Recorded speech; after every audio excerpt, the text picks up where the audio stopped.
tenue. D'après vous, quelle est l'essence de cette guerre commerciale?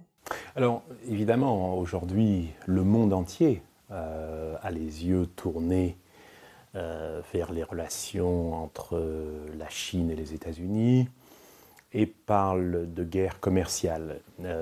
En effet, c'est une guerre commerciale, mais les racines sont très profondes. Et au fond, là où c'est très compliqué, c'est qu'on est devant un changement historique où on a une puissance finalement jeune, les États-Unis, puisque les États-Unis sont créés à la fin du XVIIIe siècle, qui a émergé très très vite sur la scène du monde, particulièrement à la fin du XXe siècle, après la Seconde Guerre mondiale, se retrouve en situation dominante et s'est retrouvé en situation dominante pendant de nombreuses décennies. Et puis d'un autre côté, on a une civilisation ancienne qui est la Chine et qui, elle, a connu différentes difficultés depuis, disons, 150 ans. Et avec l'ouverture de Deng Xiaoping de 1978, tout ça est très récent, 41 ans, la Chine, elle, de manière inexorable, est en train de retrouver une position de centralité. Et c'est l'articulation de ces deux phénomènes qui est à la racine du problème. Donc au fond, entre la Chine et les États-Unis, c'est beaucoup plus qu'une guerre commerciale. C'est l'articulation de deux très grandes puissances. Et comment les États-Unis vont pouvoir s'ajuster à un monde nouveau? Parce que la renaissance de la Chine, elle est inexorable. Personne peut stopper cette renaissance.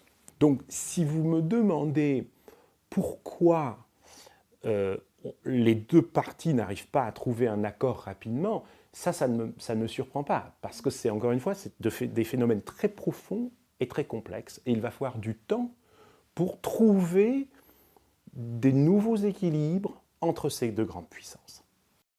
Et récemment, le bureau du représentant américain au commerce a annoncé repousser au 15 décembre l'imposition des droits de douane sur certains produits d'importation chinoise.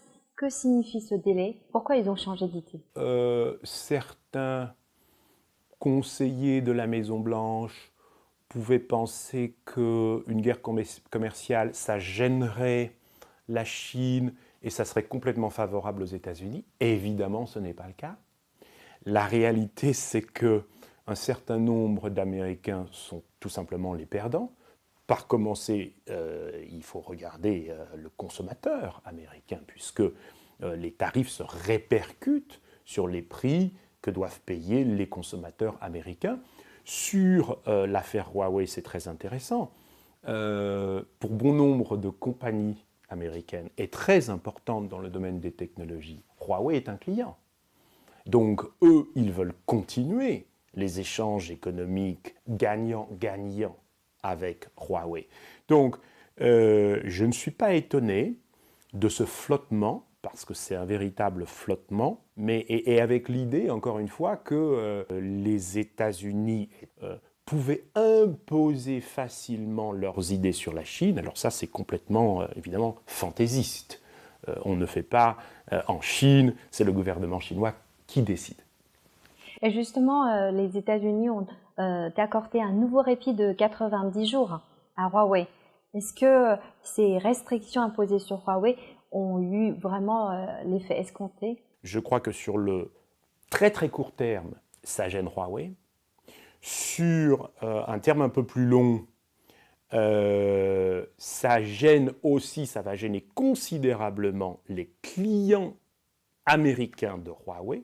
Et sur le long terme, donc là on peut dire c'est du perdant-perdant, mais sur le long terme, je suis un de ceux qui pensent que Huawei va se retrouver en situation d'indépendance stratégique vis-à-vis des États-Unis. C'est-à-dire qu'il n'est pas, évidemment, on ne crée pas un operating system du jour au lendemain. Je vous signale que quand même que Huawei vient d'annoncer ce mois-ci la mise en place de son propre operating system. Ce n'est pas complètement pour les mobiles, mais c'est simplement une affaire de temps. Huawei aura son operating system. Donc, à la fin des fins, ce que les États-Unis sont en train de faire, ils sont en train de pousser les compagnies chinoises à devenir complètement stratégiquement indépendantes vis-à-vis des États-Unis. Et donc, ça va se retourner contre les États-Unis. Le 1er août, la Réserve fédérale américaine a annoncé la baisse du taux d'intérêt et les taux de change de nombreux pays ont été affectés. À quel point la guerre commerciale sino-américaine influence-t-elle la croissance de l'économie mondiale? Alors écoutez, le Fonds monétaire international a fait écho de ces inquiétudes, la Banque mondiale, il y a clairement un effet. Il y a un effet aussi sur le commerce. Mais ce qui est plus terrible au fond, je veux dire, ça se résume en un seul mot, et c'est l'incertitude. Les marchés n'aiment pas l'incertitude. Les investisseurs n'aiment pas l'incertitude. Les investisseurs et les marchés veulent un horizon dégagé, ils veulent savoir là où on va. Or, avec l'imprévisibilité de Trump, on est rentré dans une séquence caractérisée par l'incertitude. Et ça, en effet, c'est assez inquiétant, d'autant plus qu'on est rentré dans un moment de campagne électorale aux États-Unis. Donc, la probabilité pour qu'on ait plus de certitude et de visibilité alors qu'on avance dans le temps juste avant la campagne, les élections américaines de 2020 me paraît de plus en plus faible. Donc effectivement, cela a déjà un impact et il faut être très prudent parce que cela pourrait avoir des conséquences encore plus dures sur l'économie mondiale si ça se combinait aussi avec d'autres éléments en Europe ou au Moyen-Orient notamment. Je pense en Europe à la sortie au Brexit, un Brexit dur sans accord, et évidemment à une crise iranienne où on pourrait avoir une escalade. Et là, on serait dans une situation qui serait très dangereuse pour l'économie mondiale. Et on dit que la première guerre économique mondiale a été déclenchée. Êtes-vous d'accord sur cette interprétation? Je pense qu'on est dans un moment où c'est plutôt une seconde guerre froide. C'est-à-dire qu'il y a une vraie rivalité stratégique entre ces deux grandes puissances que sont les États-Unis et la Chine. Cela va beaucoup plus loin qu'une guerre économique. Au fond, une façon de résumer aussi la situation, c'est de se dire Henry Kissinger, à la fin des années 60, au début des années 70, avec les stratèges chinois, Mao Zedong, Zhou Enlai et d'autres, avait trouvé un point d'accord et un point d'équilibre. Et ce qui est en train de se passer avec Trump depuis 2017, au fond, c'est la fin de l'ère Kissinger. Le problème, c'est qu'il n'y a pas de nouvelles théories, de nouveaux cadres pour penser de nouveaux équilibres entre la Chine et les États-Unis. Donc, nous sommes entrés dans une période de flottement qui nous ramène à ce problème de l'incertitude. Il va falloir retrouver des lignes directrices, peut-être pas un accord, mais des lignes directrices pour penser l'articulation stratégique entre les États-Unis, qui reste une puissance majeure, et la puissance montante qui gagne de la centralité, qui est la Chine. Vous êtes fondateur du forum Europe-Chine. Et quel rôle joue l'Europe dans cette guerre commerciale? Alors, elle devrait jouer un rôle plus actif, mais comme vous le savez, l'Europe est très occupée avec elle-même. Et je vous disais, un des problèmes qui va surgir dans les semaines qui viennent, exactement en octobre, c'est ce qui va se passer entre l'Europe continentale, les 27, et la Grande-Bretagne. Nous avons un nouveau leadership à Londres, Boris Johnson, qui, nous dit-il, n'a pas peur d'un Brexit sans accord. Ça, c'est une situation extrêmement délicate et potentiellement explosive. Et donc, l'Europe, aujourd'hui, elle regarde les tensions sino-américaines, mais elle est concentrée sur le règlement de ses propres problèmes. Vous savez qu'il y a une nouvelle commission qui va s'installer à Bruxelles. Donc ça, dans l'immédiat, c'est la nouvelle commission et le Brexit.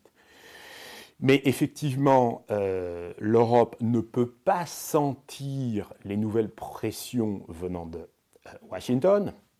Et ce qui est très important, et jusqu'à maintenant, grâce notamment à M. Macron et à Mme Merkel, l'Europe, alors qu'elle y est invitée par Donald Trump, l'Europe résiste et dit à Donald Trump, nous voulons continuer à avoir des relations harmonieuses avec la Chine. Ce qui ne veut pas dire qu'ils sont anti-américains, mais l'Europe se trouve au milieu de ces deux géants. C'est important, c'est un moment important pour l'Europe. Vous savez que on va aussi peut-être rentrer dans un moment de tension entre spécifiquement la France et les États-Unis pour une affaire de taxes sur les GAFA, et Trump veut répondre à cette taxe par des taxes très importantes sur les vins français. C'est quelque chose qui va créer des problèmes. Donc voilà, l'Europe, elle est aussi victime, si je puis dire, de l'unilatéralisme porté par Donald Trump. Parlons un peu de la situation à Hong Kong. D'après ce que certains médias ont rapporté, des puissances étrangères seraient à l'origine des violences qui ont eu lieu à Hong Kong. D'après vous, est-ce que les États-Unis soient liés à cette affaire? Ma position est que, évidemment, il y a des influences étrangères à Hong Kong. C'est une évidence. Des fondations, certaines organisations, on voit bien, c'est connu. Mais dans ma théorie, dans mon interprétation de la situation à Hong Kong, ces interférences étrangères sont limitées. Et le problème de Hong Kong, c'est bien plus compliqué que les interférences et les influences étrangères. Je ne crois pas que ça se résume au fond à une affaire politique, parce que, au fond, un pays de système fonctionne. On peut avoir différentes interprétations de la loi fondamentale, on peut avoir différentes interprétations sur des sujets juridiques, et ces différentes interprétations sont très bien reflétées dans le corps législatif à Hong Kong. Donc, je suis un de ceux qui pensent que sur le fond du problème à Hong Kong, ce sont des problèmes socio-économiques qui ne sont pas récents et qu'il faut régler par ce que j'appelle un New Deal à Hong Kong, et notamment vraiment régler le problème du logement, qui est un problème très sérieux et qui touche véritablement les jeunes. Et c'est pour ça qu'il y a des analogies très intéressantes à faire entre les populismes européens et ce que j'appelle une forme de populisme dans les rues à Hong Kong. Mais je crois que si les gens réalisent ces problèmes de fond, évidemment le gouvernement de Hong Kong et certainement le gouvernement central ont tous les moyens, les ressources nécessaires pour s'attaquer aux problèmes. Et parce qu'il faut toujours un horizon, ça c'est dans l'immédiat, un New Deal pour Hong Kong, et il faut parler plus de Greater Bay Area, qui est absolument fondamentale, l'articulation au XXIe siècle de Hong Kong, Macao, Shenzhen et Guangzhou, qui C'est important pour Hong Kong, c'est important pour la Chine, mais aussi c'est important pour le monde, parce que ça va, et ça nous ramène aussi aux États-Unis, puisque tout le monde voit ce qui est en train de se passer à Shenzhen, le développement de Shenzhen et de sa technologie. Et cette Greater Bay Area qui va jouer un rôle constructif sur une ceinture, une route, mais surtout une route, puisque ça c'est l'aspect maritime des nouvelles routes de la soie, Chine, Asie du Sud-Est, océan Indien, vers l'Afrique. Et il se trouve que ce Greater Bay Area, Hong Kong, Macao, Shenzhen et Guangzhou, c'est une sorte de pivot sur ces nouvelles routes de la soie maritime. Donc, évidemment, le problème de Hong Kong, il est sérieux, il dure, mais il n'est pas nouveau, parce qu'on a eu des mouvements en 2003, on a eu des mouvements en 2014. À la racine de la racine, je pense qu'il faut s'attaquer aussi aux problèmes socio-économiques. Vous pensez que ce n'est pas un problème politique lié aux États-Unis, mais certains experts chinois pensent que c'est plutôt une stratégie économique. Ils pensent que les États-Unis veulent voir s'effondrer les bourses à travers la crise de Hong Kong. Et le but est de paralyser le système financier chinois et de stopper la transformation de Chine. Il y a peut-être des analystes américains qui rêvent de voir une chose de ce type se dérouler. Mais ce rêve est simplement une fantaisie, parce que dans ma vision des choses, en effet, il y a des types d'interférences, il y a des types d'influences étrangères, mais ces interférences sont limitées, parce qu'au fond, Hong Kong, c'est la Chine. Et je reviens juste de Guangzhou. C'était très intéressant, parce qu'à Guangzhou, on est tout près de Hong Kong que je connais très bien. Et la population est très triste de voir ce qui se passe à Hong Kong, et surtout très triste de voir les violences de certains manifestants, il faut bien le dire. Et je pense que tout observateur, tout commentateur raisonnable devrait condamner ces violences à Hong Kong, appeler à la raison pour que tous ensemble, et sans dans l'intérêt de tous, on revienne à une vie normale. Et encore une fois, peut-être que vous avez raison, ou ces observateurs qui vous expriment ces opinions ont raison, mais s'il y a ce type de volonté, de velléité à l'extérieur de la Chine, il n'y a pas d'avenir pour ce type de politique, puisque je vous dis que par définition, toute influence étrangère à Hong Kong est limitée, puisque Hong Kong, c'est la Chine. Et des experts chinois ont également affirmé que les États-Unis sèment le chaos dans des régions comme l'Afrique du Nord, le Moyen-Orient, dans le but d'accélérer la fuite des capitaux. Et donc, ils pensent que la crise de Hong Kong suivrait ce même schéma.